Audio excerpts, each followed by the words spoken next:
Welcome to Cosmic Scene with Jill Jardine. I'm your host, Jill Jardine, Master's in Counseling Psychology, professional astrologer, psychic healer from many moons. In today's episode, my guest is Hilary Harley, my colleague in astrology. Tune in to hear about our update for August through December 2022.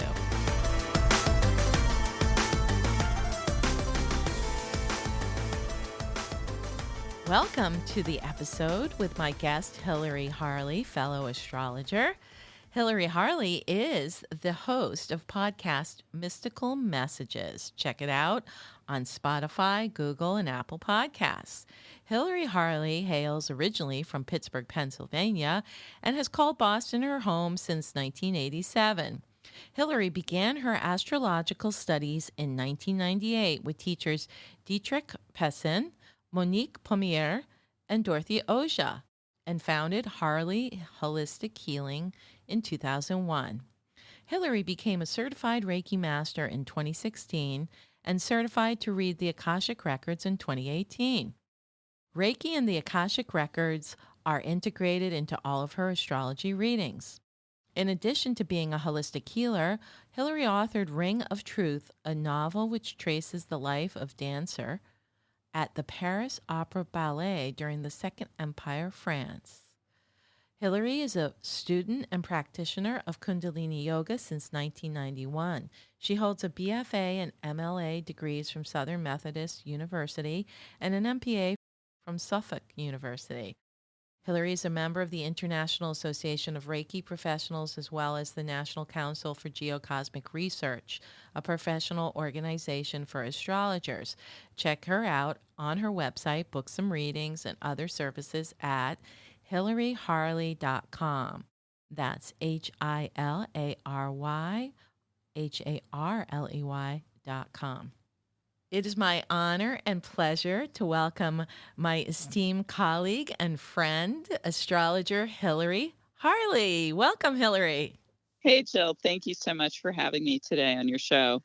I'm so excited to get you on the show and give my listeners another view of what's happening astrologically, giving your insights, and then together we will comment on some of these big astrological alignments that are coming up in the next few months from August 2022 through December 2022.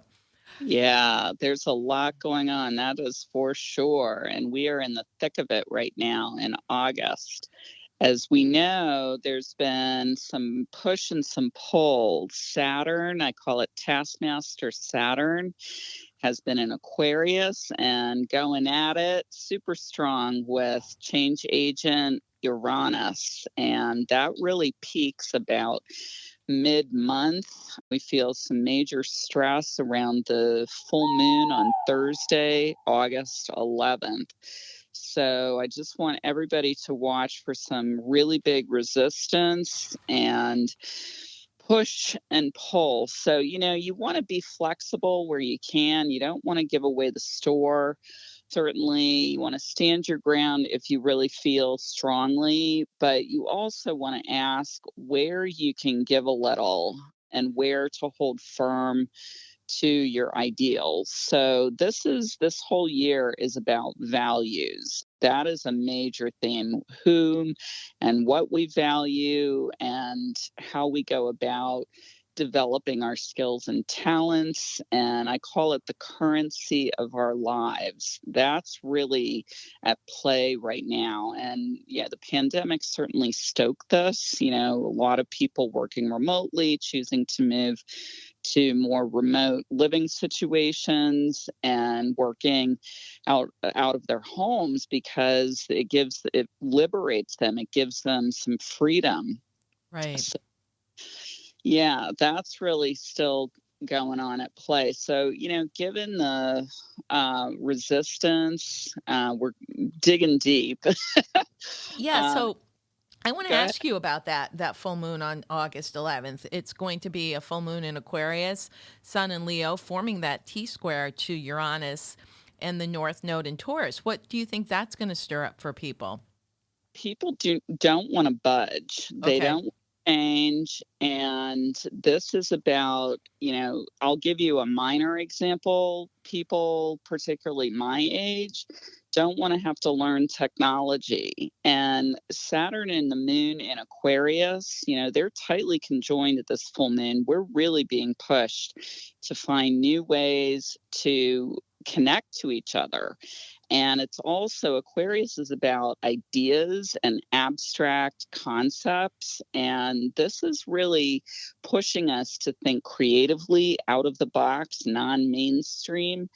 And the T-square, this challenge, it's like three heavyweight boxers in a ring going at it with the sun. And then, as you mentioned, Uranus in the North Node, that is about, okay, well, how do I budget my time, energy, and money? Right. While I try to figure out this new way to connect. So, we're being pushed out of our comfort zones is the short way to explain it. Yeah, that's definitely a good explanation. At the same day, Venus is going to go into Leo, so that would add more energy into the Leo part, which is like me first, me first. All the narcissists will like thrive under that Sun, Venus in Leo. Yeah. Yeah, and I feel like too, we're not really talking about this. It's sort of like the elephant in the room, but the Uranus North Node conjunction had been going on since the end of July. And then we have the moon and Saturn. And so that Saturn in Aquarius, Uranus' sign, that's a lot of like rebellious energy too. So if there's any kind of mandates or edicts, or if there's any kind of limitation, restriction, or anything coming to the masses, onto the masses, let's say, there's any changes that want to be implemented, I don't think it will go over too well. I think that people are going to be in a rebellious or revolutionary type of mind, which may not play out then in mid-August, but it's something that is kind of stewing and brewing behind the scenes. Yeah, I couldn't agree more. I mean, this is all about marching to your own drummer and the need to be heard, which is that Leo, Venus and Sun. They want to be seen and heard. So in a whole new way, and out loud and proud, no matter what your stripe is or your platform. And then the other piece of this that it continues to build, normally there's sort of a calm after the full moon, but Uranus turns retrograde on Wednesday, August 24th, right before a new moon. And I always watch that period when Uranus turns retrograde or forward motion, because it can be, I've just noticed in my own life and culturally on the news, what's happening in current events, that can be a real pot stirrer. I agree, because Uranus tends to create some swirling energy or even chaotic energy. And as it goes retrograde in Taurus, I think the area where we may see some concern is the economy, or there's Right. even more information coming out or new news about economic situations that people didn't even realize. And that's what we're going to head into the fall with. Yeah. The fall is looking pretty dicey, as we talked about on my show. It is really something else. First, we have Mercury turning retrograde Right. on. As we get into September, before we get to September, though, can you comment on that new moon in Virgo on the 27th of August, and how can they use that energy? I mean, I think it's a moon that they can use for health and healing, but what would be your insight on how to work with the new moon? Because new moons are always a good time to seed something new. Yes, absolutely. So new moons are about setting intentions, and Virgo is about rituals, practices, routines, habits. So if you want to start something new, anything new, Virgo is about putting your nose to the grindstone. It is hyper efficient, practical, pragmatic, and it really wants to get the job done. It has a superior work ethic. So that Saturday, August 27th, is the Virgo new moon, and heading into the school year and back to, work and the regular routine, if you want to put a fresh face forward, that, think ahead about routines that you can start to implement. And it's 60 days. I don't know if people know this, but it takes 60 days of doing a habit or a routine at the same time, preferably every single day, for it to become automatic. So Virgo is really, that Virgo new moon is really there to help you out with cementing, whether it's weight loss or business practice or anything that you want to implement. That is a great time to start that. Yes, I agree. In Virgo, it is get back to business. So even though it's pre-Labor Day, I think a lot of people will be going back into the work and school mode prior to Labor Day here in the US this year. And you're Yeah. right. It's like get those regimes and routines in order. Summer can sometimes be a free for all, but it's, I think, very important that we get very, very aligned and focused in our personal lives to weather whatever is going to be coming down the pike, as we say here in Massachusetts in the fall. And we Yeah. jumped pretty fast into it, as you were precursing, in early September with the Mercury retrograde right before a full moon. So Yeah. what do you Yeah. say about that, Miss Hilary? What can you share with my listeners? So Mercury, I call it messenger Mercury. This is the planet that rules how we think and how we speak. And if anybody is familiar with astrology, they tend to be familiar with Mercury retrograde because it rules communication and commerce and transactions.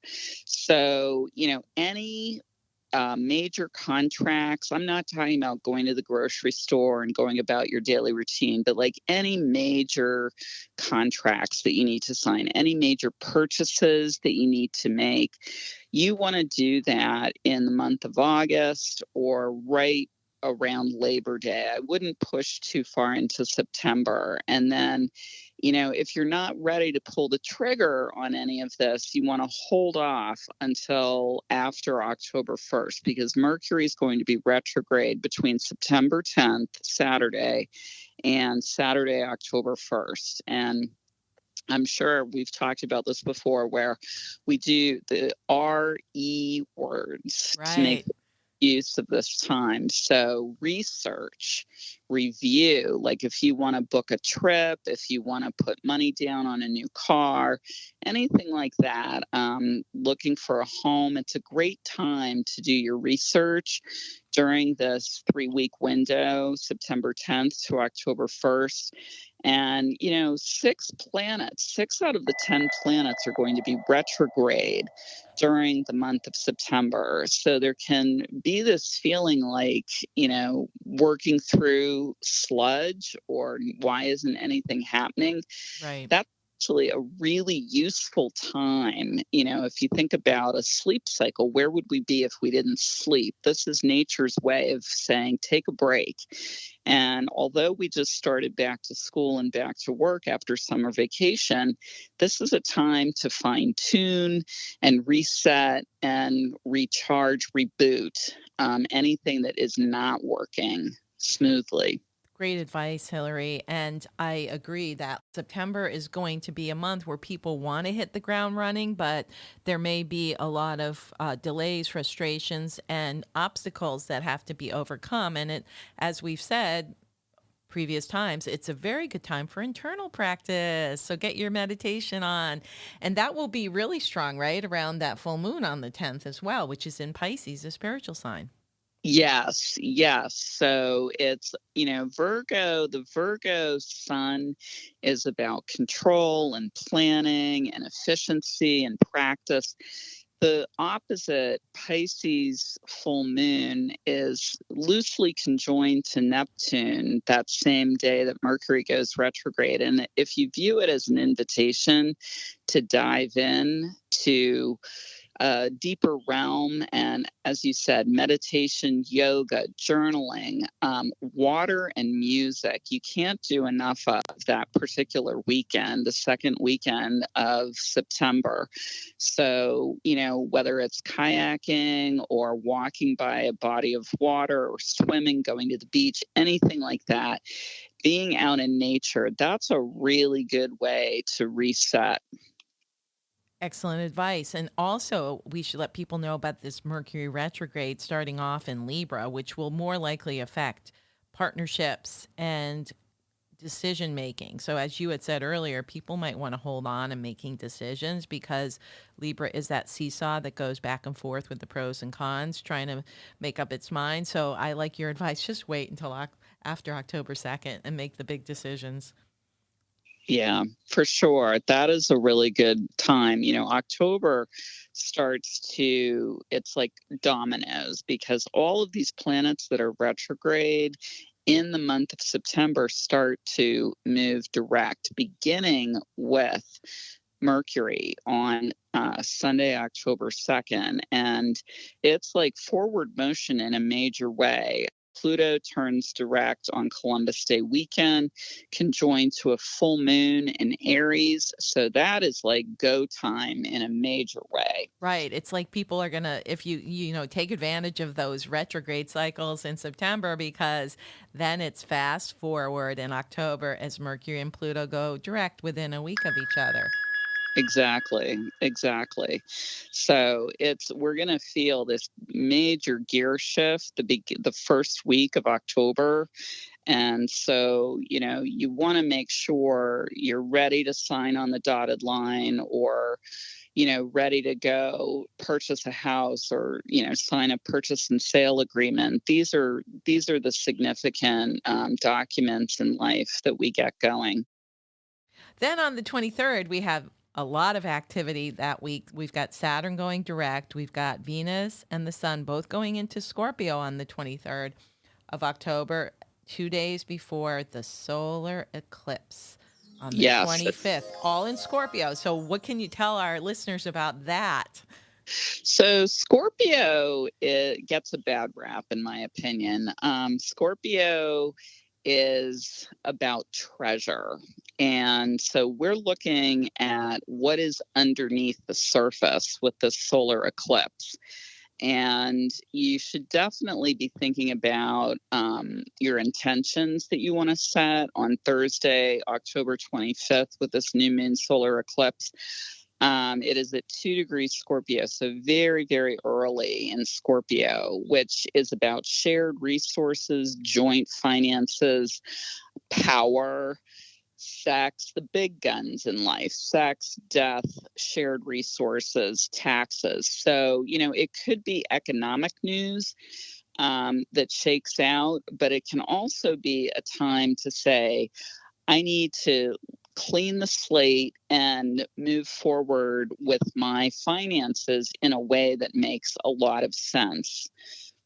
Right. And there might be actually something going on collectively, economically, then leading into the Scorpio equinox, with the eclipses again happening in Scorpio, the solar eclipse on the 25th, leading into the lunar eclipse, Scorpio Taurus, on the 8th of November.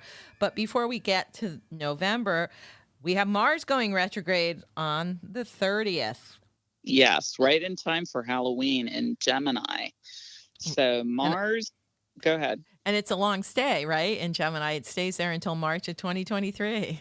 Yeah, it goes into Gemini, I believe, in September. And that is a long time from, it might even be mid-August. So we get 5 months of this tour of Mars going through the sign of Gemini. And I just want to talk about Gemini for a little bit, because it's not just about communication. It's also about siblings and short distance transportation like cars, trains, or buses.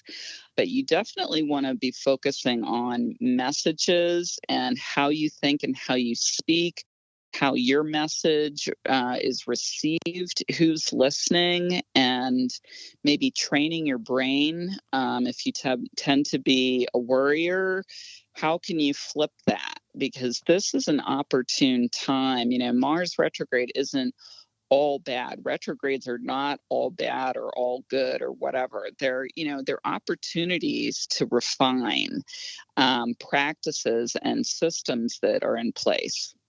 Yes, and I think Mars retrograde in Gemini is going to reveal a lot of information. People can backtrack and go back and look at things that they didn't get to really research or look at in depth. And I was just thinking as you were talking, it reminds me of that title of the old movie, Sex, Lies, and Videotape.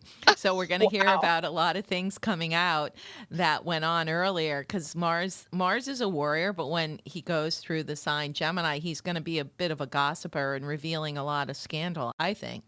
Yeah, for Yeah. sure. And information is it's going to dominate the news. Who knew what when? You just want to watch neighbors, community, looking out for your neighbor, avoiding gossip. I mean, it's never a good idea to be spreading rumors anyway, but I mean, you really want to pay attention to what you're thinking and who's saying what to you, and make sure your language that you use is above board. Very good advice. My guest is Hilary Harley. You can check her out, book a reading, book some of her other offerings at www.hilary, Hilary, Harley, Harley.com, hilaryharley.com, Hilary with one L. Thank you.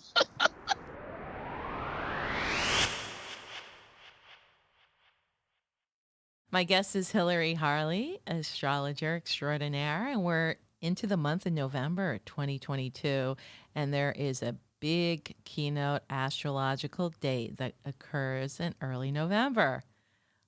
Yes. So we enter the month of November between eclipses, which is not a great time to start anything. Just a word to the wise, especially with Mars retrograde. So this second eclipse on the full moon, the lunar eclipse of November 8th, is really packing a punch. It's during Mars retrograde, as I mentioned, but it also coincides with the full moon and election day. So that's going to be a fun day.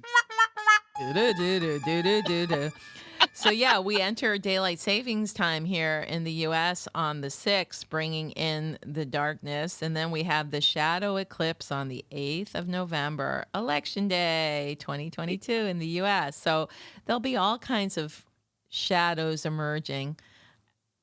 Yeah, and Scorpio, this eclipse on November 8th is at a very strong degree, 15 Taurus and Scorpio. So, these are the money signs. Values, show me the money is Taurus, worth, self-worth, resources, both natural, Mother Earth, what you can see, feel, and touch, but also the intangible resources, your skills and talents that you apply to earn money.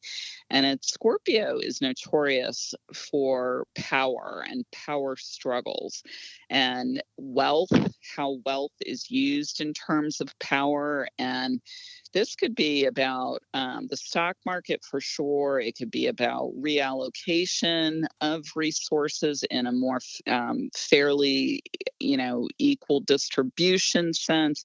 There's a lot of themes with this particular eclipse. Right. The money piece is huge because it's the follow-up eclipse to the one that happened in May of 2022, where the markets all basically crashed, crypto and the stock market not crashed, but the stock market did go on that downward trajectory. So Right. this is the companion eclipse to the May 16th, 2022 on November 8th. So we're still looking at finances, economy, and where it's election day, there's going to be a lot of I think Scorpio reveals what's hidden in the shadows. So we'll be hearing about a lot of hidden activities and what people have been using money, resources, and power to back up. Exactly. And it's, who has the power and who doesn't, and maybe who should have the power. So all that is going to be rolled out and for view mid-month for sure in November. Right. And then it gets a little brighter and lighter on the 23rd of November with that new moon in Sagittarius. We're done with Scorpio. Yay. Yay.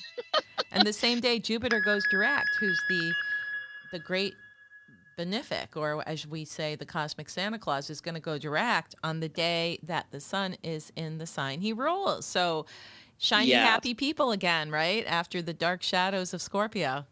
Yeah, and that Jupiter turning direct motion on Wednesday, November 23rd could not be better because Jupiter rules long distance travel. So anybody that's traveling for Thanksgiving by airplane really has a leg up. I mean, pardon the pardon the pun, but it's like, you'll be able to really soar that day, and the traffic snafus that often happen around Thanksgiving are going to be somewhat less. So that's going to help for Thanksgiving weekend for sure.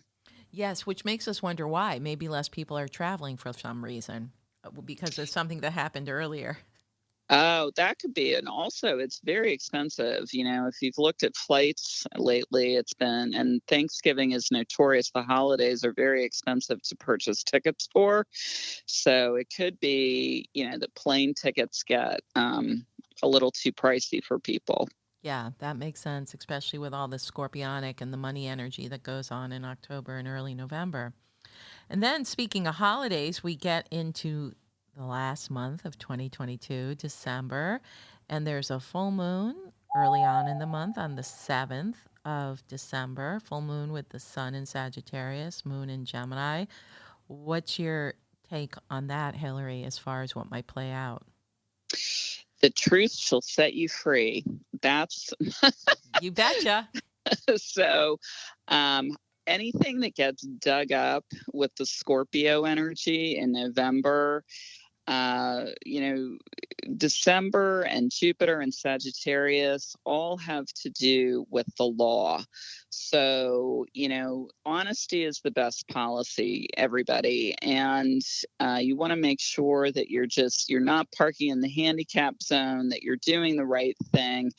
And you just want to watch out for that you're really being above board and playing fairly. Yes, exactly. And communication lines will be open because those are the two communication signs. So there should be a lot of interesting information coming up, and we may have a lot of awakenings too at that time. Yes, for sure. And the end of the month, Mercury does go retrograde on the 29th, right before New Year's Eve. So entering the new year, we're going to have both Mars and Mercury retrograde. So it's going to be another slow start. I think 22 was off to a slower start than usual, and it's going to be the same thing for January 2023. Right. And that Mercury retrograde from December 29th through January 18th, 2023 is in the sign Capricorn. So it won't be back to business as usual at the beginning of the year with that Mercury retrograde. Right, right. Now it's going to take some time for people to settle in to the new energy that's going on. But I agree about the awakenings during the month of December and the spiritual connections that are going to be happening. So paying attention to your intuition and your spidey senses for the month of December. I mean, all the time is a good idea, but particularly during this very sacred month of December. Yeah, I think a lot of people will experience a rebirthing of sorts, that through the ups and downs of the year 2022, I think a lot of people will come out of it with a lot of awakening, new consciousness, and just seeing things in a different or a high perspective. So that's our hope and wish for everybody. Yes, I mean, Jupiter and Sagittarius, the energy that dominates in December is big picture. It's much more global. It is definitely rules higher consciousness. So if you can step back and get some perspective, often walking in nature, being in nature, just to take a breather, to give yourself a different look. Way of looking at something is always a good idea, but particularly that may occur during the month of December. Thank you, Hilary. Great analysis of August through December. My guest has been Hilary Harley. Check her out at hilaryharley.com. That's HILARYHARLEY. And listen to her podcast. Tell us a little bit about your podcast, Hilary, before we sign off. Yeah, so my podcast is called Mystical Messages. It's available through Google, Apple, and Spotify, and it features a monthly forecast that is released at the end of each month for the forthcoming month. And I also, at mid-month, feature guests in the metaphysical realm, in the healing arts. So you are coming up on my podcast if you want to catch more about what's to come this fall and early winter. The episode with you, Jill, drops on Friday, August 12th. Okay, so your listeners and my listeners will stay tuned to that episode. And it's been, again, an honor and privilege to have you as my guest here on Cosmic Scene, Hilary. Thank you so much for having me, Jill. It's a joy. Thank you. I hope you enjoyed this episode with my guest, astrologer Hilary Harley, and our update for August through December 2022. Make sure that you subscribe, download, share, and give us a 5-star review. This is Cosmic Scene with Jill Jardine signing out, sending you healing cosmic currents through the quantum field.